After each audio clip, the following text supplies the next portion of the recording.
Let's talk about animals today and how they connect to our intuitive path, our spiritual journey, a little bit on how they connect to the human world as well. But more so, let's talk about the metaphysical aspect of animal connections. Before we get started, I want you to go ahead and click subscribe, click the notification button. I want you to get all these videos. It does help the channel, and I really do appreciate it because this is what we're here for. We're here to connect, you and I. Let's open up that intuitive channel of yours.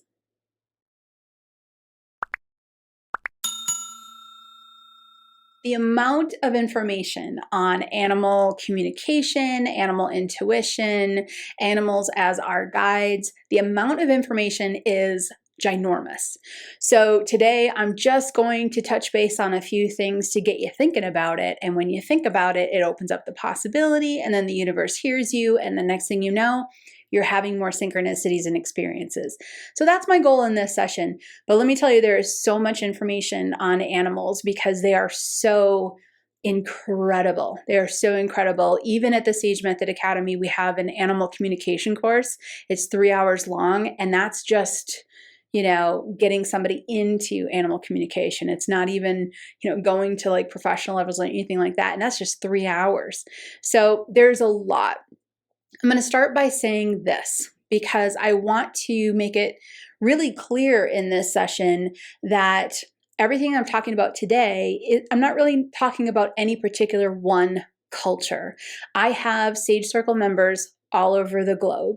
I have Sage Method students all over the globe, including all y'all that took the animal communication course as well. So all different walks of life, all different spiritual paths, many different religious paths, many different cultures, many different histories.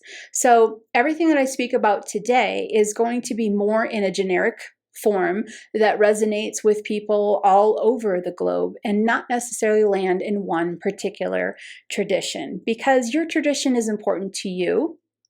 And you need to learn from that tradition. My job is to give you the possibilities, the things to think about that if you don't have a tradition, you can create in your own day-to-day life. If you do have a tradition, you can take into that and say, I wonder how I can explore my own tradition a little bit more deeply with this. So let's talk about animals. Okay. We have living animals and we have non-living animals. So we'll say animals in spirit form and animals in human, and well, we can't say human form, but we'll say living animals and animals in spirit form. Let's start with the living animals. They are the givers of messages, absolutely. They will show up for you when you need them to show up. They're going to provide you with messages. Now, I'm going to do a little quick disclaimer here because I've worked with so many people for so long. I've had very frequently people will come up to me and they'll say, okay, I just learned about how animals can give us signs on our intuitive path. And yesterday I saw a bird, and then I saw a worm, and then I saw a beetle. And the bird means this, and the worm means this, and the beetle means this. And I find that they dive in sometimes a little too far. So my disclaimer is this. When I talk about animals, living animals, giving us signs, showing up at the right time, giving us pause, making us perhaps even stop our car so we don't, hit them, a bird flying in a specific way. When an animal takes the time to give us this very meaningful sign or make us stop and think, or help us and guide us, it usually typically does it in an unusual way. So it's not every bird and worm and beetle and frog and butterfly and dragonfly. It's the ones that go out of their way to connect with you in an unusual way. So those are the moments where the animals have gotten off of their pattern, off of their own, regular day-to-day existence and said, I'm going to step out here for a minute and I'm going to interact with you in such a way that is unusual. So I have hummingbird feeders for the first time and I absolutely love it. It's just, I love them so much. And they're out there. Now, if I go out there and they're flying around and they're eating food and they're buzzing around and fighting a little bit because they do like to fight, not all of that is a sign. But occasionally, and actually I've been here for about 2 months where we're living now, and only once did I feel that there was really a sign being given by this hummingbird. The hummingbird came in, flew, hovered right in front of my face. I think it was about 1.5 feet away. And I swear it mad dogged me. It just looked me right in the eyes like, hey, and then flew away. Things like that are the ones that are distinct. And even that one's not the best example, and I'll tell you why.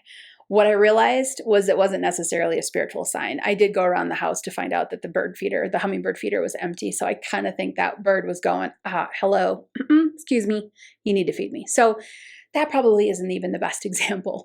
But when an animal does something very unusual, that's when they're trying to stop you. That's when they're trying to say, hey, stop, get into the moment and pay attention. This is frequent across the globe. These synchronicities happen all the time. Animals are highly intuitive. I mean, I need to really emphasize that, put it in bold, put it in italics. They are highly intuitive. They do not have the clutter that we have. They don't, well, some animals, I will say, go through some very difficult times. And that's another category. But for the most part, animals don't have bills to pay and relationship stress and what do people think about me and all this childhood programming and trauma and things like this. So for the most part, animals don't have that. They are completely open intuitively and they're not limited like we are. So they do know that if they can interact with us in a certain way to give us a sign, they will do that. So for this category, I would say on your intuitive path, on your spiritual journey, just acknowledge that animals can provide signs and then stay open. Again, it's not the bird and the worm and the beetle and the hummingbird and the butterfly that all happened in one day. But if the butterfly lands on your nose, pay attention. You know, if the beetle, I don't know, flies into your house and lands on top of your computer screen and you haven't worked for 4 days, maybe, you're right, maybe that's a sign. Whatever it is, if it's unusual, it gives you pause and it gets you into the moment. Thank the animal. A little gratitude to say, hey, thank you, right?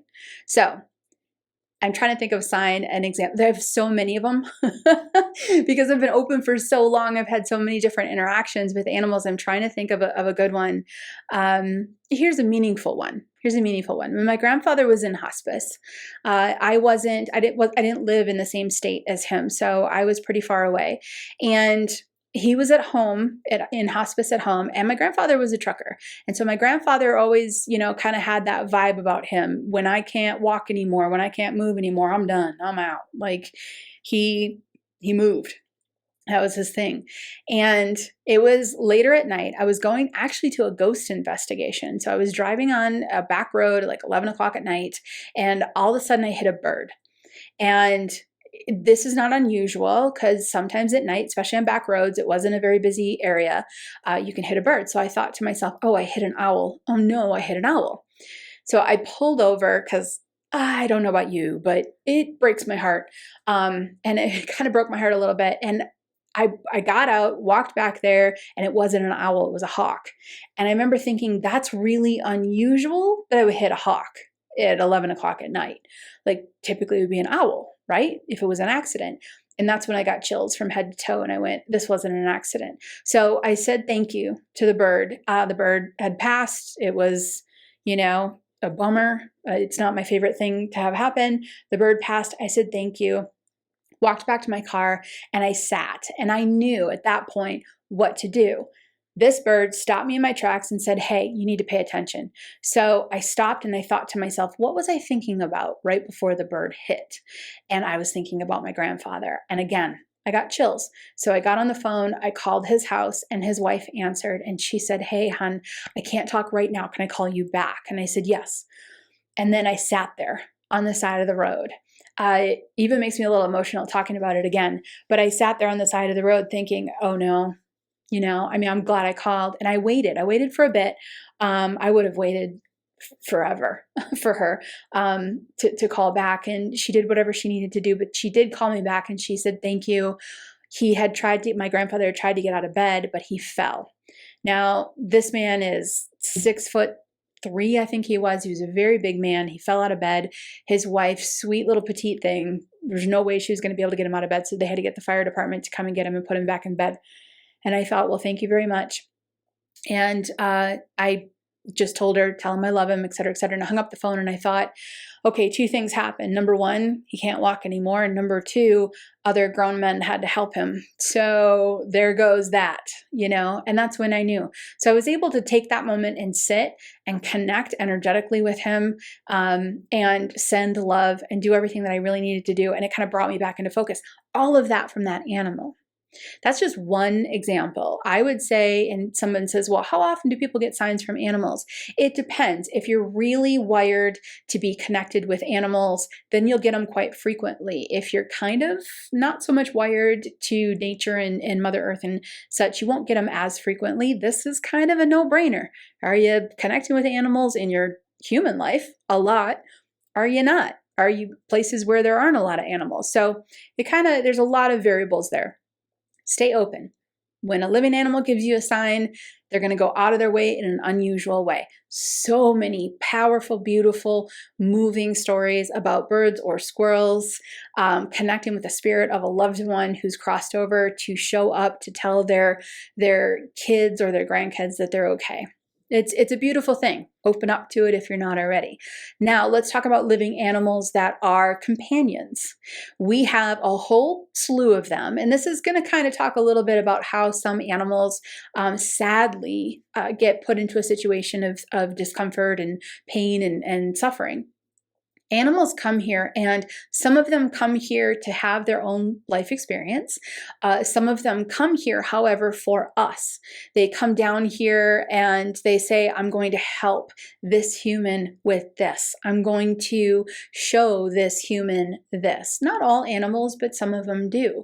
And some of them will end up in very difficult situations in order for other people to see that, witness that, and perhaps learn something from that, learn compassion, learn stepping up to take care of them. Whatever that is, that animal is going to have a massive ripple effect to all the people that see it, hear about it, interact with it. And especially now with social media, when we're seeing more and more animal cruelty.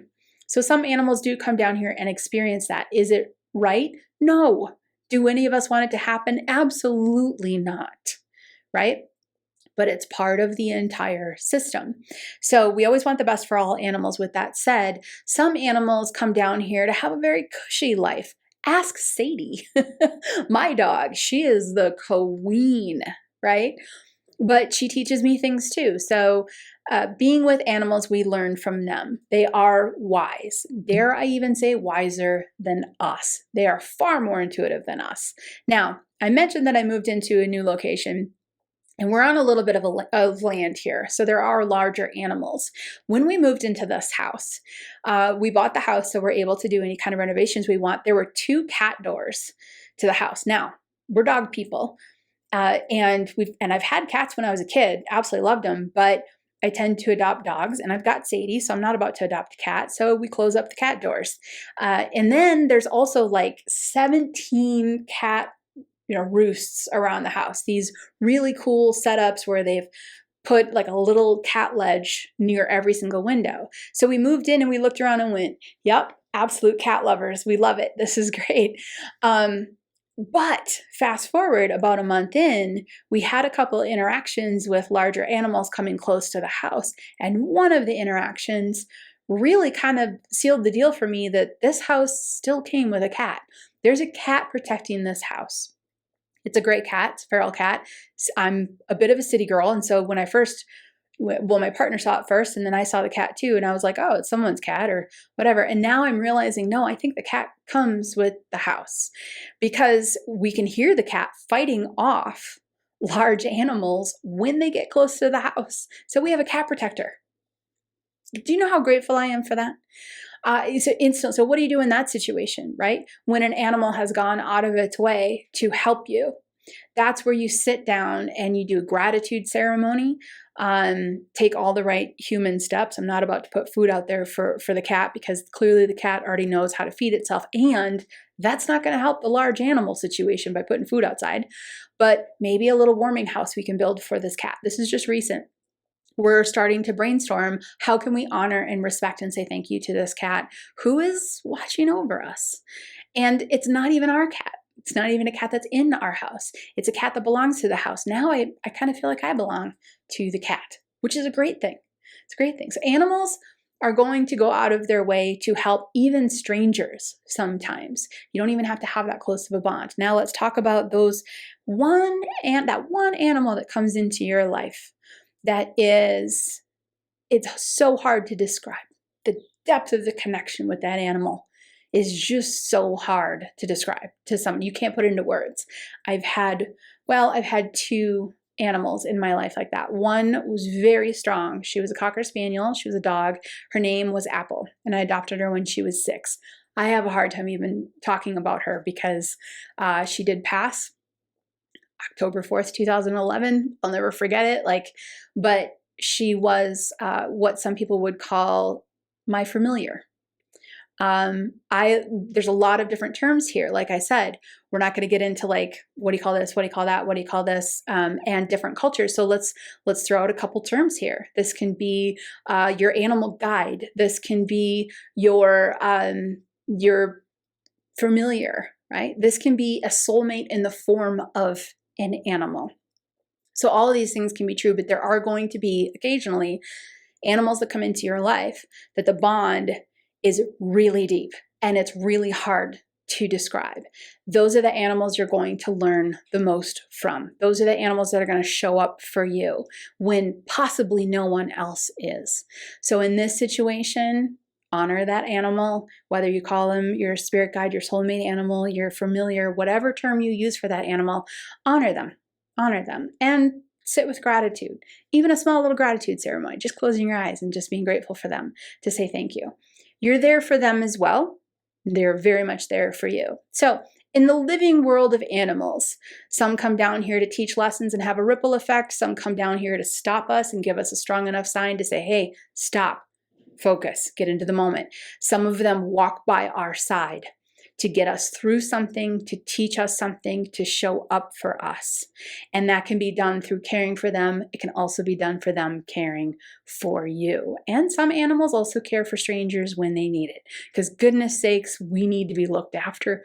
Let me tell you, when it comes to animals, they just know. All right, lastly, I want to touch base on animals that are not living, that are in spirit form. There are different types of animals in spirit form. Again, different cultures, different ways of connecting. Explore, what resonates with you, what aligns with you. When it comes to animals that are not in animal, solid, earthly form, stay open to that as well. Because sometimes people think in terms of guides as, human guides and just in human form, but they do come through in animal form as well. Sometimes they can be very powerful, very life-changing. They can show up just like a spirit guide would, just like a loved one would. They can deliver signs and synchronicities to you as well. They can show up in symbols when they're trying to get your attention. I have a moose who has been with me for this entire spiritual journey. Very powerful, very, very strong guide that is an animal who is wise beyond wise and will step in and come closer to me energetically when I need him. Not frequently. Over the last 18 years, I'm going to say there was a period of time that I talked with this spirit guide for a long time, this animal, the moose. And then there was, after that, I've probably connected with him maybe 4 or 5 times total in 18 years. But I know that he's there and he's watching over me, which is really neat. The messages that come from guides and from loved ones, these same types of messages can come from guides in the form of animals, which is going to be symbolic and significant. And the moose, for example, I know when he's around, when all of a sudden within 48 hours, I see 20 different signs of moose. That's when I know to sit down, meditate, and see if he wants to connect and if he has any information for me. So stay open to animals coming through in spirit form as well as living form, because That's very common, it's very frequent, and they're very wise, which is absolutely wonderful. They're going to be symbolic as well. So the type of animal coming through can be very symbolic for you. And perhaps it's just a simple vision of you with a snake. A snake is completely transformation. So maybe that vision of a snake, which is giving you the symbolism coming through spirit, maybe that vision is telling you, hey, it's time for you to step into your transformation. Just pay attention. That's really the whole essence of this session, is throwing out a bunch of possibilities for you so it comes to the surface of your energetic body, so you start to be able to receive more messages, more interactions, and more help and assistance as you need it, whether it's from a living animal or from an animal in spirit form. To go even further into spirit guide communication in general, click this video next. It's going to really help. And remember, have patience and have fun with it, but spirit guide communication, super helpful.